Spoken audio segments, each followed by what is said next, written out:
नमस्कार दोस्तों, कैसे हैं आप सब। स्वागत है आप सभी का। दोस्तों, आज हम आपको देवशयनी एकादशी की कथा सुनाने जा रहे हैं। आषाढ़ शुक्ल पक्ष की एकादशी को देवशयनी एकादशी कहते हैं। देवशयनी एकादशी के दिन से भगवान विष्णु का शयन काल प्रारंभ हो जाता है, इसलिए इसे देवशयनी एकादशी कहते हैं। देवशयनी एकादशी के 4 माह के बाद भगवान विष्णु प्रबोधनी एकादशी के दिन जागते हैं। देवशयनी एकादशी को पद्मा एकादशी, आषाढ़ी एकादशी और हरिशयनी एकादशी के नाम से भी जाना जाता है। चलिए कथा शुरू करते हैं। एक बार धर्मराज युधिष्ठिर ने भगवान श्री कृष्ण से कहा, हे केशव, आषाढ़ शुक्ल एकादशी का क्या नाम है? इस व्रत के करने की विधि क्या है और इस व्रत में किस देवता का पूजन किया जाता है? श्री कृष्ण कहने लगे कि हे युधिष्ठिर, जिस कथा को ब्रह्मा जी ने नारद जी से कहा था वही मैं तुमसे कहता हूँ। एक समय नारद जी ने ब्रह्मा जी से यही प्रश्न किया था। तब ब्रह्मा जी ने उत्तर दिया कि हे नारद, तुमने कलियुगी जीवों के उद्धार के लिए बहुत उत्तम प्रश्न किया है, क्योंकि देवशयनी एकादशी का व्रत सब व्रतों में उत्तम है।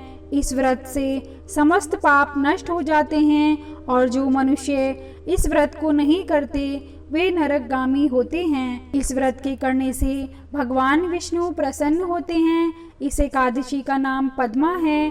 अब मैं तुमसे एक पौराणिक कथा कहता हूँ, तुम मन लगाकर सुनो। सूर्यवंश में मानधाता नाम का एक चक्रवर्ती राजा हुआ करता था, जो सत्यवादी और महान प्रतापी था। वह अपनी प्रजा का पुत्र की ही भांति पालन पोषण किया करता था।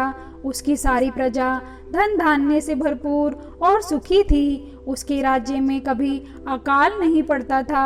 एक समय उस राजा के राज्य में 3 वर्ष तक वर्षा नहीं हुई और अकाल पड़ गया। प्रजा अन्न की कमी के कारण अत्यंत दुखी हो गई। अन्न के ना होने से राज्य में यज्ञादि भी बंद हो गए। एक दिन प्रजा राजा के पास जाकर कहने लगी कि हे राजन, सारी प्रजा त्राही त्राही पुकार रही है, क्योंकि समस्त विश्व की सृष्टि का कारण वर्षा है। वर्षा के अभाव से अकाल पड़ गया है और अकाल से प्रजा मर रही है।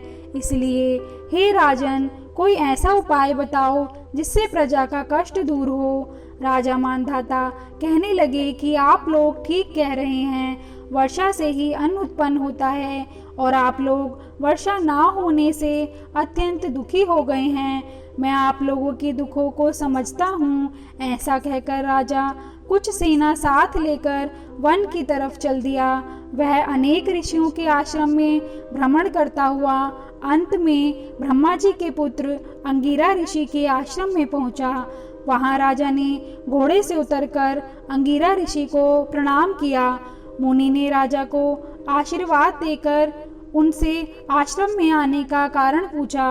राजा ने हाथ जोड़कर विनीत भाव से कहा कि हे भगवान, सब प्रकार से धर्म पालन करने पर भी मेरे राज्य में अकाल पड़ गया है।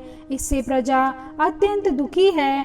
राजा के पापों के प्रभाव से ही प्रजा को कष्ट होता है, ऐसा शास्त्रों में कहा गया है। लेकिन जब मैं धर्मानुसार राज्य करता हूँ तो मेरे राज्य में अकाल कैसे पड़ गया, इसके कारण का पता मुझको अभी तक नहीं चल सका है। अब मैं आपके पास इसी संदेह को दूर करने के लिए आया हूँ। कृपा करके मेरे इस संदेह को दूर कीजिए। साथ ही प्रजा के कष्ट को दूर करने का कोई उपाय बताइए। इतनी बात सुनकर ऋषि कहने लगे कि हे राजन, यह सतयुग सब युगों में उत्तम है। इसमें धर्म के चारों चरण सम्मिलित हैं, अर्थात इस युग में धर्म की सबसे अधिक उन्नति हुई है। लोग ब्रह्मा की उपासना करते हैं और केवल ब्राह्मणों को ही वेद पढ़ने का अधिकार है। ब्राह्मण ही तपस्या करने का अधिकार रख सकते हैं, परंतु आपके राज्य में एक शूद्र तपस्या कर रहा है। इसी दोष के कारण आपके राज्य में वर्षा नहीं हो रही है। इसलिए यदि आप प्रजा का भला चाहते हो तो उस शूद्र का वध कर दो। इस पर राजा कहने लगे कि महाराज, मैं उस निरपराध तपस्या करने वाले शूद्र को किस तरह मार सकता हूँ? आप इस दोष से छूटने का कोई दूसरा उपाय बताइए। तब ऋषि कहने लगे कि हे राजन, यदि तुम अन्य उपाय जानना चाहते हो तो सुनो। आषाढ़ मास के शुक्ल पक्ष की देवशयनी नाम की एकादशी का विधि पूर्वक व्रत करो। व्रत के प्रभाव से तुम्हारे राज्य में वर्षा होगी और प्रजा सुख प्राप्त करेगी, क्योंकि इस एकादशी का व्रत सब सिद्धियों को देने वाला है और समस्त उपद्रवों का नाश करने वाला है। इस एकादशी का व्रत तुम प्रजा, सेवक तथा मंत्रियों सहित करो। मुनि के इस वचन को सुनकर राजा अपने नगर को वापस आया और उसने विधि पूर्वक देवशयनी एकादशी का व्रत किया। उस व्रत के प्रभाव से वर्षा हुई और प्रजा को सुख पहुंचा। अतः इस मास की एकादशी का व्रत सब मनुष्यों को करना चाहिए। यह व्रत इस लोक में भोग और परलोक में मुक्ति को देने वाला है। इस कथा को पढ़ने और सुनने से मनुष्य के समस्त पापों का नाश हो जाता है। दोस्तों, अगर आपको हमारी ये वीडियो पसंद आई हो तो कमेंट करके जय श्री हरि अवश्य लिखें और हमारे चैनल को सब्सक्राइब करना ना भूलें। Thank you.